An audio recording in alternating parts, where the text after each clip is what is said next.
నమస్కారం వీవర్స్. శ్రీ రాఘవేంద్ర మహాత్యం. అనేక సంవత్సరములు వెంకన్న అనువాడు బహుభక్తితో నీటిని తెచ్చి పూజాది కైంకర్యములకు ఒత్తుగా నిలిచి సేవ చేస్తుండెను. వాడి భక్తికి మెచ్చిన శ్రీరాయరు అంటే మన రాఘవేంద్ర స్వామి, నీకు ఏమి కావాలో అడుగు అనగా, వాడు తనకు ముక్తిని దయపాలించాలని అనన్య సాధారణమైన వరమును అత్యంత శుద్ధ భక్తితో వేడుకొనెను. అప్పుడు స్నాన సంధ్యాదులను ముగించుకొని రా అని చెప్పి ఆనతిచ్చిరి.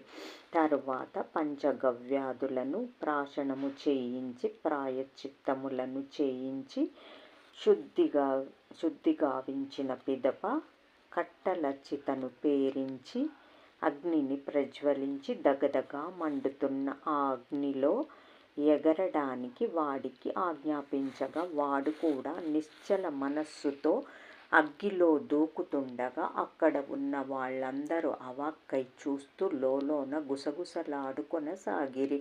అంతలో దేవ విమానము వచ్చి ఆ దివ్య శరీరధారి అయిన వెంకన్నను ఎక్కించుకొని పోతుండగా, మోగిన విమానములో కట్టిన ఘంటారవాన్ని మరియు దేవదుందుభి శబ్దమును విన్న అందరూ మూక ప్రేక్షకులై ఉండిపోయిరి. మోక్షధాతుడు సాక్షాత్ శ్రీహరియే. అతని అనుమతితో శ్రీ ముఖ్య ప్రాణదేవులు మోక్షమునివ్వగలరు. ఆ శ్రీహరి ముఖ్య ప్రాణదేవులతో మోక్షమును ఇప్పించు సామర్థ్యము గలవారు మన శ్రీరాయరు. ఈ వార్త దశ దిశలకు వ్యాపించి అందరికీ శ్రీరాయర మహిమ ప్రసారమయ్యింది. ఓం శ్రీ రాఘవేంద్ర స్వామినే నమః. 15వ పారాయణ పూర్తి.